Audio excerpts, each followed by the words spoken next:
Hello दोस्तों, स्वागत है फिर से मेरे चैनल निखिल्स बायोलॉजी में। हम अभी तक हमने 3 पार्ट तक कर लिया था, ठीक है। और तीसरे लास्ट पार्ट में हमने क्या देखा था, जो ह्यूमन बीइंग की जो डेथ है वो हमने उसका करेक्टर देखा था लास्ट में, ठीक है। आज हम उससे अगला पार्ट बना रहे हैं, ठीक है। और उसमें ध्यान रखना, हम आगे पढ़ेंगे उसके उसके जो वर्गीकरण के नियम है उसके आधार पे। तो देखो, चलते हैं आगे। और मैं आशा करता हूँ आपको समझ में आ रहा होगा, ठीक है। और चलो आगे चलते हैं। आज के लिए अगला हम पार्ट देखते हैं। तो अगला हम जो पॉइंट है, जो मैं देखो इसमें जो करेक्टर है ना, वो तो सारे हो गए पूरे। वो कल ही बता दिया था मैंने, जो 12 के 12 जो लक्षण हैं सजी लिविंग बीइंग के, वो हो गए, पूरे हो गए हैं, ठीक है। अब हम अगला टॉपिक देखते हैं, जो इम्पोर्टेंट टॉपिक है उसको थोड़ा ध्यान से देखना। अगला टॉपिक है, हाँ, कंसेप्ट ऑफ द सिस्टमेटिक्स। मतलब जो हम वर्गीकरण करते हैं, जो हम बांटते हैं, उसके कंसेप्ट क्या क्या हैं। जो वर्गीकरण करते हैं ना, हाँ, जो हम वर्गीकरण करते हैं उसके कंसेप्ट क्या क्या हैं, ठीक है। तो वो इसमें देखेंगे। तो इसका पहला पॉइंट है, systematics is the scientific study that attempt to recognize, describe the name and arrange the diverse like form and the structure organism according to an arranged plan based on the unique feature of the species and group। अब देखो, हम जो वर्गीकरण करेंगे, एक दूसरे को animal को साथ रखेंगे और उसको क्या किस आधार पे साथ रखेंगे। कुछ तो आधार होना चाहिए ना साथ रखने का, समझे इस बात को। कोई भी तो आधार होना चाहिए। तो अब वो आधार क्या क्या बनाया है साइंटिस्ट ने, वो आधार साइंटिस्ट ने बनाया है कि वो एक समान दिखें, उनके स्ट्रक्चर एक समान हो, उनके जो बॉडी फॉर्म है वो एक समान हो, ठीक है। और जो क्या बोलते हैं उसको, यूनिक फीचर, जो उनके फीचर हों वो लगभग मिलते हों। तो मतलब दो प्राणी हैं, ठीक है, और उनमें क्या है कि कोई फीचर मिलते हैं, तो वो कोशिश करते हैं कि ज़्यादा से ज़्यादा फीचर मिले तो उनको एक ही क्लास में रख दें, मतलब एक ही ग्रुप में रख दें, जिससे क्या होगा, उनको एक सिस्टम बन जाएगा वर्गीकरण का, ठीक है। और ये होगा उनको सिस्टमेटिक्स, ठीक है। और इसके कंसेप्ट क्या क्या हैं। सिस्टमेटिक्स में 4 फील्ड आती हैं। कौन कौन सी फील्ड आती है बेटा? 4 फील्ड आती है। पहली फील्ड क्या है? आइडेंटिफिकेशन, मतलब उसकी पहचान करना जीवों की। और नोमेनक्लेचर होता है उसका नामकरण करना। और क्लासिफिकेशन तीसरी है। क्लासिफिकेशन क्या होता है? उनका वर्गीकरण करना।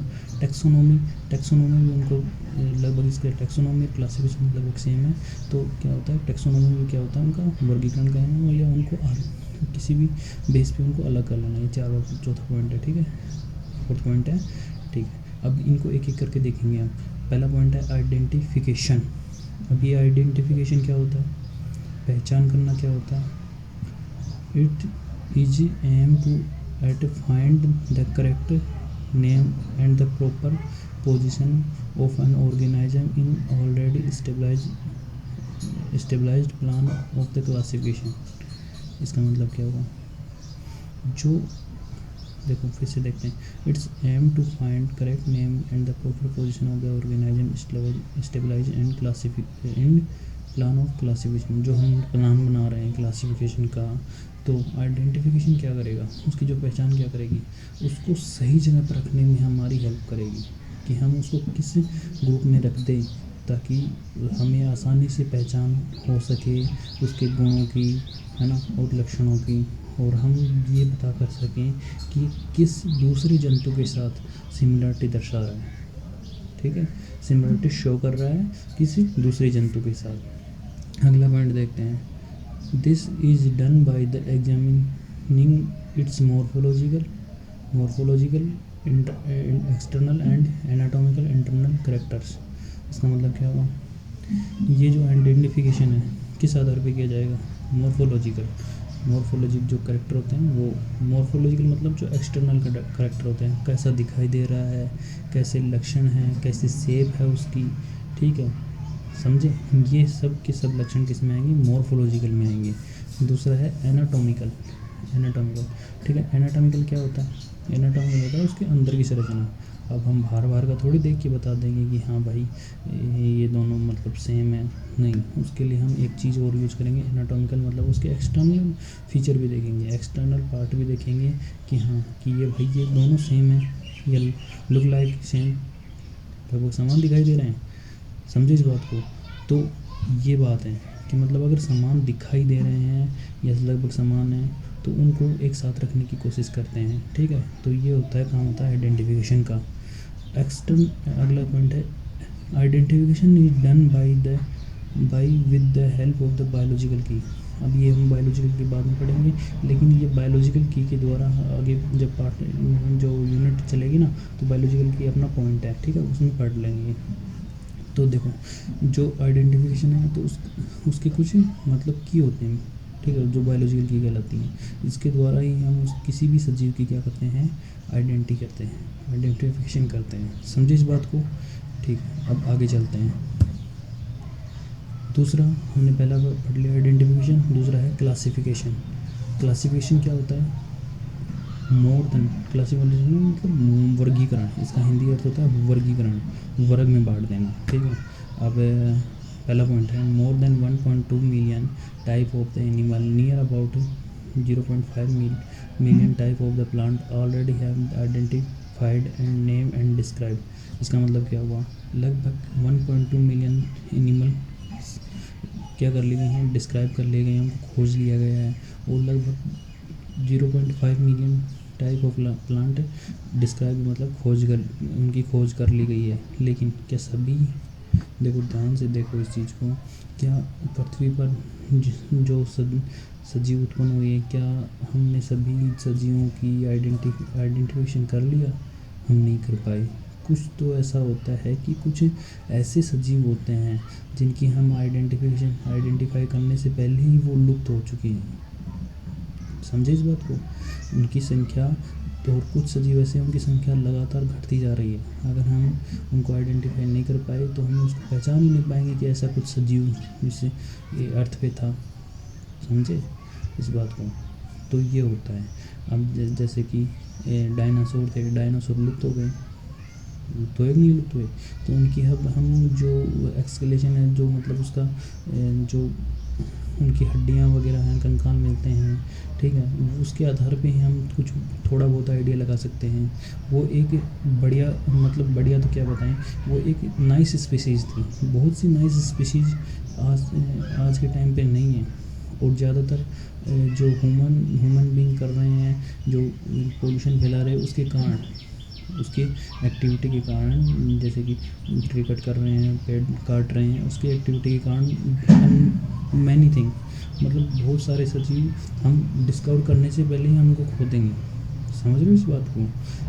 तो हमको ध्यान रखना चाहिए कि हमको पोल्यूशन कम करना चाहिए और पेड़ों को नहीं काटना चाहिए और पेड़ लगाने चाहिए, ताकि क्या हो, इस जीव जगत में हरियाली रहे और वो लगभग यहाँ पर का वातावरण चेंज ना हो, जो अर्थ है उसका वातावरण चेंज ना हो।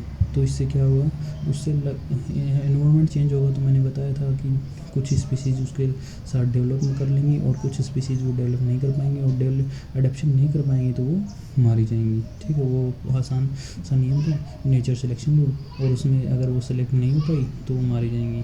तो हमको क्या करना है, नेचर को हमारी तरफ से तो उसको नुकसान नहीं पहुंचाना चाहिए। लेकिन हम क्या कर रहे हैं, इसका उल्टा कर रहे हैं, हम उसको नुकसान पहुंचा रहे हैं, बराबर नुकसान पहुंचा रहे हैं। जो ह्यूमन बीइंग है ना, वो लगातार बराबर नुकसान पहुंचा रहा है, ठीक है। तो अब ये तो आप सभी को मिलकर काम करना चाहिए। अब अगला पॉइंट देखते हैं। Many new form organism discovered every year from the unexplored locality and large number live in the past. इसका मतलब क्या हुआ कि अनेक, मतलब हर साल नई खोजें होती हैं, उसमें नए ऑर्गेनाइज्म का पता चलता है, ठीक है। और जो अनएक्सपेक्टेड, मतलब पता ही नहीं था कि वहाँ पर जीवन हो भी सकता है। जैसे कि सल्फर के गर्म झरने हो गए, वहाँ पर भी जीवन पाए जाते हैं, वहाँ कुछ बैक्टीरिया पाए जाते हैं, सल्फर बैक्टीरिया पाए जाते हैं और लार्ज नंबर में मिलते हैं, ठीक है। और कुछ कुछ सालों में तो हमने बहुत सारी स्पीशीज़ की खोज कर ली है। अब अगला पॉइंट देखते हैं। पॉइंट है क्लासिफिकेशन गाइडलाइन। ये इसी का पार्ट है क्लासिफिकेशन का, तो ध्यान से देखना। क्लासिफिकेशन गाइडलाइन, अब क्लासिफिकेशन गाइडलाइन क्या होती हैं? हम किसी न किसी आधार पर तो क्लासिफिकेशन करेंगे, उसकी कुछ गाइडलाइन तो होंगी। समझे इस बात को? मतलब आपको कुछ काम करना है तो उसकी कुछ गाइडलाइन तय होनी चाहिए, तभी वो काम पूरी तरीके से हो पाएगा। तो अब इसका पहला पॉइंट पढ़ते हैं। मॉडर्न वर्कर्स है use several principle and criteria of the nature classification. आज के टाइम पे जो साइंटिस्ट हैं, ठीक है, वो कुछ अपने सिद्धांत और कुछ क्राइटेरिया यूज़ कर रहे हैं नेचर का क्लासिफिकेशन करने के लिए। समझे?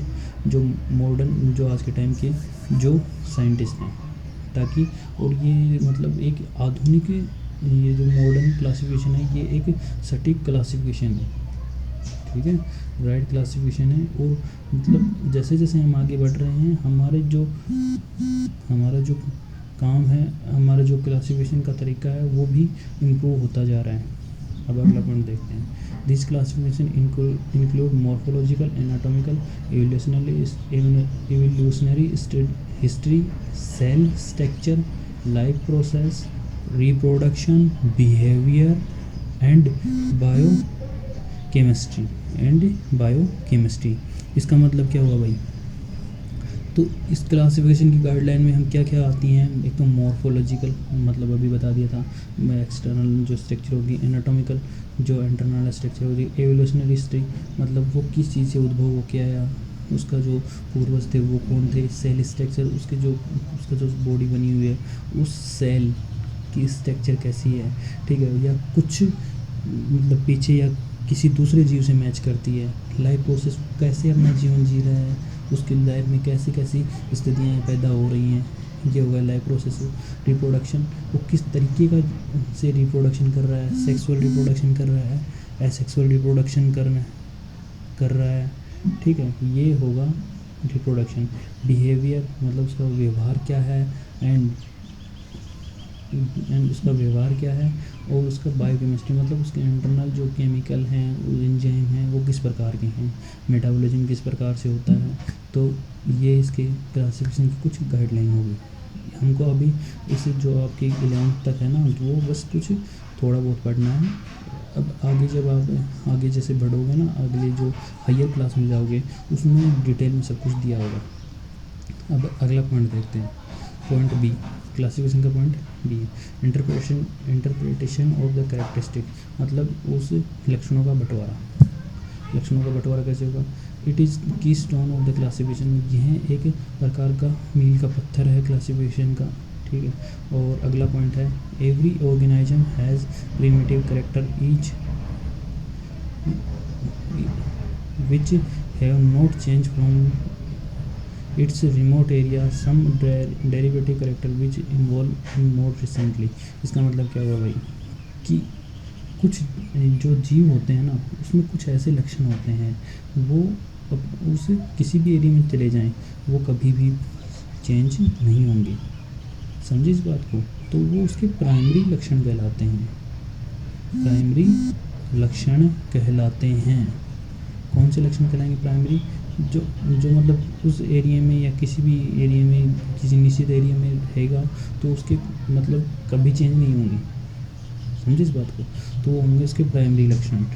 एंड दूसरे क्या हैं, कुछ लक्षण ऐसे होते हैं जो क्या होते हैं, उनमें मतलब जैसे ही दूसरी जगह जाते हैं, एनवायरनमेंट चेंज करते हैं, रिमोट एरिया चेंज करते हैं, तो उनमें कुछ लक्षण आ जाते हैं, ठीक है।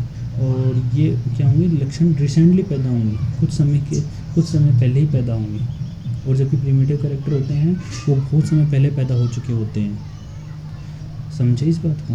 तो इस आधार पर लक्षण का बंटवारा रहता है। अगला देखते हैं point, the character which change little during the evolutionary period. कुछ जो ये लक्षण होते हैं, ये क्या होते हैं जो मैंने अभी बताया, वो क्या होते हैं,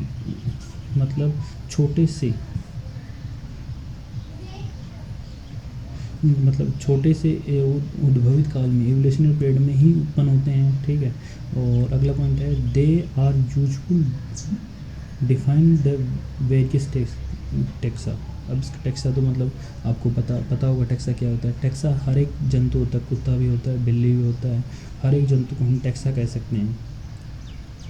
समझे इस बात को? टेक्सा हम हर एक जंतु को कह सकते हैं। आप भी एक टेक्सा हो सकते हो, ह्यूमन बीइंग भी एक टेक्सा होते हैं, है ना। और कुछ भी जंतु, प्लांट, सभी एक क्या है, टेक्सा हैं। तो उन टेक्सा को डिफ़ाइन करने के लिए ये छोटे छोटे चेंज हैं, ये भी इम्पोर्टेंट होते हैं। जैसे कि embryonic development show similarity of the relationship of the organism. इसका मतलब क्या हुआ? जब आप एक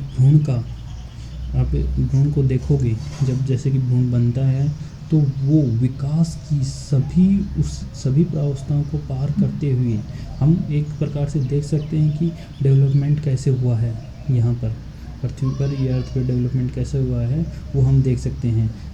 हम जब उसको के भ्रूण जो एम्ब्रियोनिक डेवलपमेंट है उसको देखेंगे तो उसमें हमको सिमिलरिटी दिखाई देंगी। जैसे एक मुर्गी का भ्रूण बन रहा है और एक मानव का भ्रूण बन रहा है, दोनों में सिमिलरिटी दिखाई देंगी कुछ समय तक। उसके बाद वो डिफ्रेंशिएशन होंगे, उसमें विभेदन होंगे।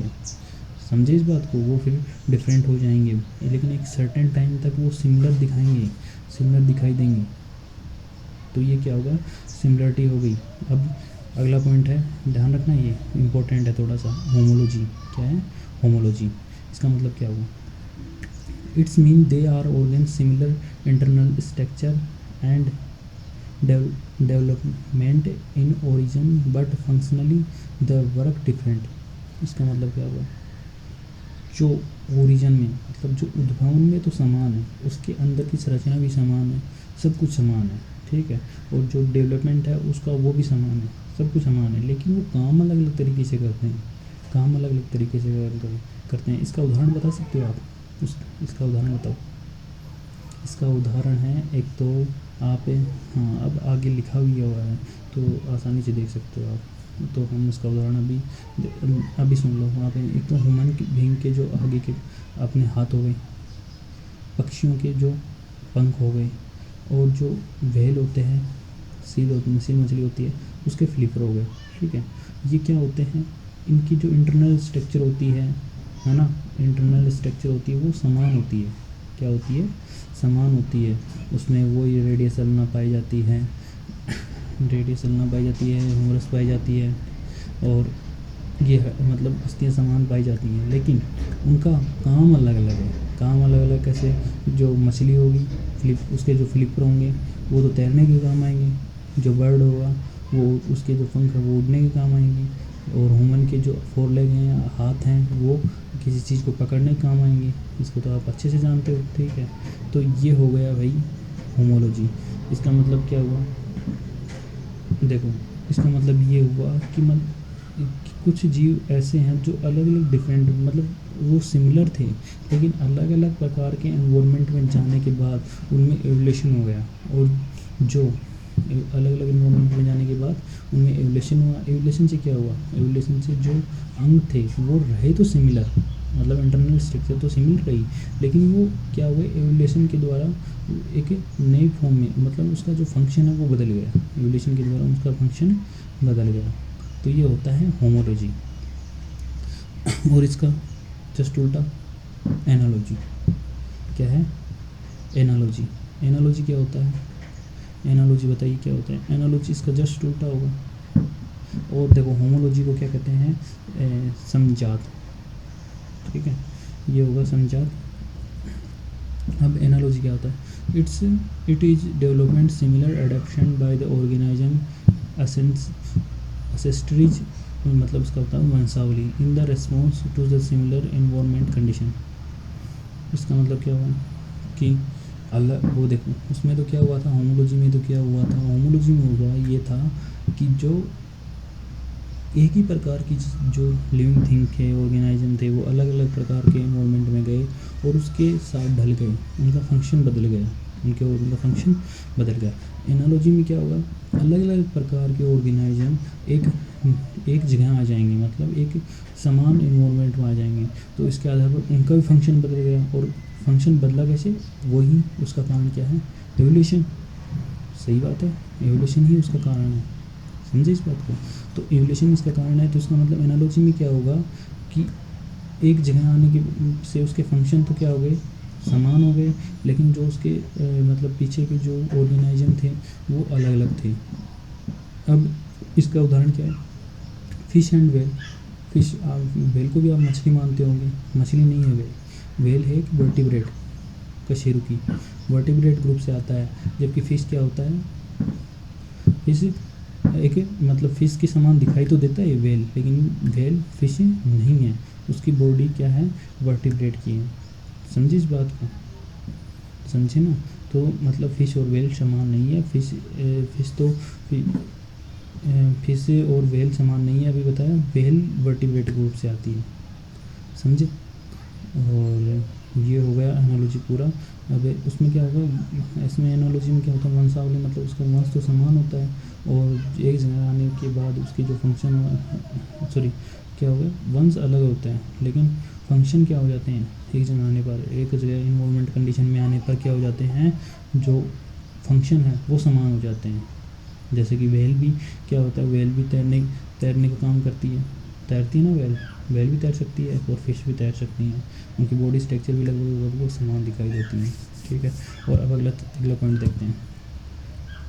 Okay, thanks. यही था, यहीं तक किया हमने। और अब आगे हम क्या करेंगे, अगले पार्ट में देखेंगे। और मैं आशा करता हूँ आपको समझ में आ गया होगा ये पूरा पॉइंट, और ध्यान से देखना। अब मैं जो डिस्क्रिप्शन है उसमें आपको जब लास्ट पार्ट बनेगा ना, उसमें सभी के PDF डाल दी जाएंगी, आप वहाँ से उसके नोट्स प्रिपेयर कर सकते हैं और आपकी स्टडी को आगे बढ़ा सकते हैं। अब इसको बंद करते हैं, ख़त्म करते हैं इसी पार्ट को, और अगले पार्ट में मिलते हैं, पार्ट 4 में मिलेंगे। तो पार्ट तो 4 तो ये है, पार्ट 5 में मिलेंगे, सॉरी पार्ट 5 में मिलेंगे।